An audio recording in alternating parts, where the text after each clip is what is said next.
اس context میں میں کم از کم 3 مثالیں پیش کرتا ہوں ٹائم کی مناسبت سے، ورنہ تو میں 10 گھنٹے اس پہ فی البدی بول سکتا ہوں۔ پہلی مثال صحیح بخاری اور صحیح مسلم کی متفق علیہ حدیث ہے، بخاری میں بھی اور مسلم میں، دونوں میں موجود ہے۔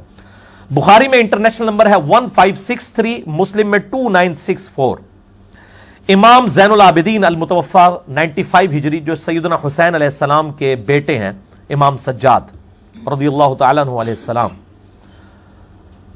وہ مروان بن حکم سے نقل کرتے ہیں کہ مروان کہتا ہے کہ میں اس مجلس میں موجود تھا جہاں پہ سیدنا عثمان جب خلیفہ راشد تھے، ان کا اور سیدنا علی کا اختلاف ہو گیا ایک مسئلے میں، اور وہ اختلاف یہ تھا کہ سیدنا عثمان رضی اللہ تعالیٰ عنہ حج تمتع پر پابندی لگا رہے تھے، جبکہ بخاری اور مسلم میں ہے کہ آپ سے نے بڑی محنت کر کے مشرکین عرب کی یہ رسم توڑی تھی، وہ حج تمتع کو حرام سمجھتے تھے، اور نبی علیہ السلام نے، بخاری مسلم میں آتا ہے، یوں انگلیاں داخل کی اور فرمایا قیامت تک حج اور عمرہ یوں داخل ہو گئے، اب قیامت تک حج تمتع ہے، میں نے اس کو جاری کر دیا ہے، ایک سفر میں حج اور عمرہ دونوں کیے جائیں۔ اتنی مشکل سے یہ مشرکانہ رسم توڑی، لیکن سیدنا عثمان رضی اللہ تعالیٰ عنہ نے کچھ اپنے ایشوز کی وجہ سے اس کے اوپر پابندی لگائی۔ اب وہ ایک علیحدہ سے ٹاپک ہے، میں اس طرف چل پڑوں گا پھر فائدہ نہیں ہے۔ بہرحال سیدنا علی نے مخالفت کی، اور جب سیدنا علی نے دیکھا کہ حضرت عثمان اپنی بات پر ڈٹے ہوئے ہیں اور پیچھے ہٹنے کے لیے تیار نہیں ہے، تو سیدنا علی رضی اللہ تعالیٰ عنہ علیہ السلام نے ادھر ہی پھر نعرہ حق بلند کیا اور کہا لبیک بعمرہ والحج، میں عمرے اور حج کے لیے لبیک بولتا ہوں، میں ایک سفر میں دونوں کروں گا، اور کہا کہ اے امیر المومنین، میں نبی صلی اللہ علیہ وآلہ وسلم کی سنت کو نہیں چھوڑ سکتا کسی کے کہنے کے اوپر، خواہ وہ آپ ہی کیوں نہ ہو۔ نبی صلی اللہ علیہ وسلم نے حج تمتع کو جاری کیا تھا، میں آپ صلی اللہ علیہ وآلہ وسلم کی مخالفت نہیں کروں گا، آپ کی مخالفت کر لوں گا۔ یہ صحابہ کرام کا ایٹیچیوڈ تھا۔ دوسری مثال جامعہ ترمذی میں انٹرنیشنل نمبر کے مطابق 824 نمبر، اہل شام میں سے ایک شخص عبداللہ ابن عمر کے پاس آیا اور اس نے پوچھا یہ حج تمتع کرنا، یعنی ایک ہی سفر میں حج اور عمرے کو جمع کرنا، جو آج دنیا کے 95% مسلمان کرتے ہیں، کیا یہ حلال ہے؟ پہلے انہیں فتویٰ لالا، بڑا سیانا سی، اس کو یہ تھا کہ بعد میں مکر ہی نہ جائیں، حالانکہ وہ تو کامل الایمان مومن تھے، انہوں نے تو بعد میں ایسا جواب دیا جو اس کے وہم اور گمان میں بھی نہیں تھا۔ انہوں نے کہا حلال کیا، سنت ہے۔ حج قران بھی حج اور عمرے کو ایک سفر میں جمع کیا جاتا ہے، تمتع میں بھی کیا جاتا ہے۔ حج افراد میں صرف حج ہوتا ہے، قران ہو یا تمتع ہو، دونوں ہی ایک سفر میں دونوں چیزوں سے فائدہ اٹھانا، تمتع کہتے ہیں فائدہ اٹھانے کو، تو یہ دونوں چیزیں سنت ہیں۔ تو عبداللہ بن عمر سے وہ کہنے لگا کہ آپ کے جو ابا جان تھے نا حضرت عمر رضی اللہ تعالیٰ عنہ، وہ تو منع کرتے تھے حج تمتع سے۔ اب انہوں نے کہا اتنے بڑے بزرگ ہوں گے، آخر کوئی وجہ تو ہوگی، یہ تو امام حنیفہ رحمہ اللہ کے بارے میں اتنی بڑی کلیم کرتے ہیں۔ عبداللہ بن عمر رضی اللہ تعالیٰ نے فرمایا کہ مجھے یہ بتا، اگر کسی چیز کو کرنے کا حکم نبی صلی اللہ علیہ وآلہ وسلم دیں اور اس سنت کو جاری کریں، اور میرا باپ اس کی مخالفت کرے، تو نبی علیہ السلام کی بات مانی جائے گی یا میرے باپ عمر کی بات مانی جائے گی؟ اس نے کہا جی نبی صلی اللہ علیہ وسلم کی۔ تو انہوں نے کہا جب میں بتا رہا ہوں کہ نبی علیہ السلام نے اسے جاری کیا ہے، تو نبی صلی اللہ علیہ وآلہ وسلم کی سنت پہ ہی عمل کرو۔ اچھا، اس نے پہلے اس لیے پوچھ دیا، بعد میں مکر ہی نہ جائے، مکرے کیا، انہوں نے تو توقع سے بڑھ کے جواب دیا۔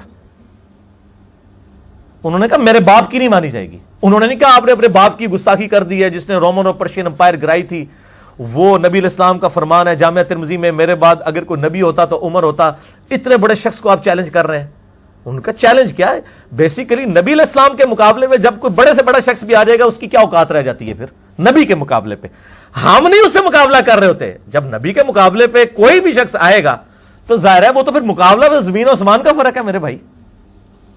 تیسری مثال مسند امام احمد، مکتبۃ الشاملہ میں جو عربک ورژن ہے اس میں اس کا نمبر ہے 2277 اور 3121۔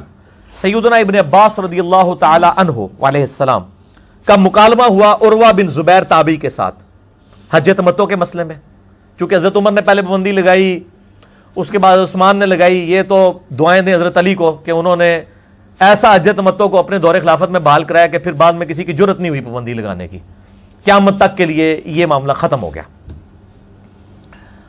تو عروہ بن زبیر کہتا ہے ابن عباس سے کہ یہ دیکھیں لوگ تو گمراہ ہو رہے ہیں, لوگ حج تمتع کر رہے ہیں. انہوں نے کہا عقل کے ناخن لے, گمراہ کہاں سے ہو رہے ہیں لوگ؟ حج تمتع تو سنت ہے, چاہے وہ قران ہو یا تمتع, ایک سفر میں حج اور عمرے کو جمع کرنا, اور تو کہہ رہے گمراہ ہوں گے.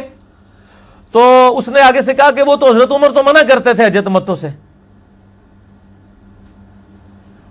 تو حضرت ابن عباس کو اتنا غصہ آیا, انہوں نے کہا قریب آسمان سے پتھر برس پڑے تم پر کہ میں تمہیں رسول اللہ کی سنت بیان کرتا ہوں اور تم مجھے کہتے ہو کہ ابو بکر عمر یہ کہتے تھے. میں رسول اللہ کی باتیں کر رہا ہوں اور تم آگے سے مجھے یہ باتیں کرتے ہو. انہوں نے نہیں کہا یہ اتنے بڑے بزرگ کی آپ نے توہین کر دی ہے, یہ ہو گیا وہ ہو گیا. لیکن ایک خاص مینٹلٹی ہوتی ہے. عروہ بن زبیر نے جب یہ سنا نا, اس نے آگے سے کہا کہ جی وہ ابو بکر عمر تو آپ سے زیادہ سنت پہ عمل کرنے والے تھے. وہ آج بھی یہی ہوتا ہے, ہم کسی کو بتاتے ہیں نا, وہ کہتے ہیں جی اشرف تھانوی صاحب نے یا احمد بریلوی صاحب نے بخاری مسلم نہیں پڑھی ہوئی تھی, ان کو کیوں نہیں پتا چلا رفع الیدین کے ساتھ طریقہ ہے. وہ عروہ نے بھی آگے سے ابن عباس کو یہ کہہ دیا. تو یہ یعنی بیماری غلطی ہے, چاہے وہ تابعین کے اندر آ جائے. اب عروہ تابعی ہے, عبداللہ ابن زبیر صحابی کا بھائی ہے, حضرت زبیر کا بیٹا ہے, صحابی کا بیٹا ہے, اشرم وشرم میں سے ہے. لیکن آپ دیکھ لیں جب کوئی غلطی لگ جائے تو اس قسم کی بندہ حرکتیں کرتا ہے کہ نبی علیہ السلام کے مقابلے پہ, یعنی ایک شخصیت پرستی اسلام میں نہیں ہے. لیکن ابن عباس نے الحمدللہ اپنا حق ادا کیا, اور آج پریکٹیکلی سیدنا علی نے جیسے حج تمتع اپنے دور خلافت میں بحال کروایا, آج 95% کیا 99% لوگ حج تمتع ہی کرتے ہیں, ایک سفر میں حج اور عمرہ اکٹھا کرتے ہیں. مشرکین عرب اسے گناہ سمجھتے تھے, وہ کہتے تھے نہیں حج کے لیے آؤ تو اللہ سے سفر کرو. یہ کیا ہوا, آئے حج کے لیے, پہلے عمرہ کر لیا پھر حج کر لیا, یہ تو حج کی توہین ہے. اللہ کے نبی علیہ السلام نے اس کو جاری کیا کہ میرے امتی تو دور دراز کے علاقوں سے بھی آئیں گے, ان بیچاروں کو زندگی میں موقع ہی ایک دفعہ ملے گا, تو وہ پہلے آ کے عمرہ کریں, اسی سفر میں عمرے کا ثواب بھی کمائیں, پھر احرام کھول دیں, پھر بعد میں حج بھی کر لیں. تو نبی علیہ السلام نے مشرکین عرب کی رسم کو ختم کیا. لیکن حضرت عمر نے اپنے پولیٹیکل ڈیسیژن کی وجہ سے کیا.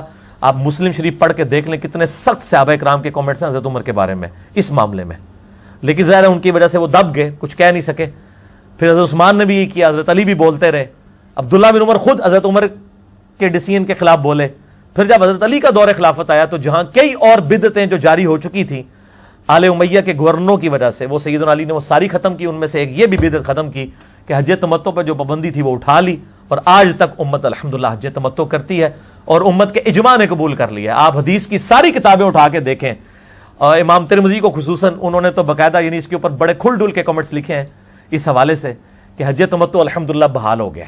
حضرت معاویہ نے اپنے دور میں تھوڑا زور لگانے کی کوشش کی کہ حج تمتع کو پھر بند کیا جائے, لیکن جو حضرت علی نے اتنا دھکا لگا دیا تھا کہ وہ ان کی ایکسیپٹنس نہیں ہوئی پھر الحمدللہ.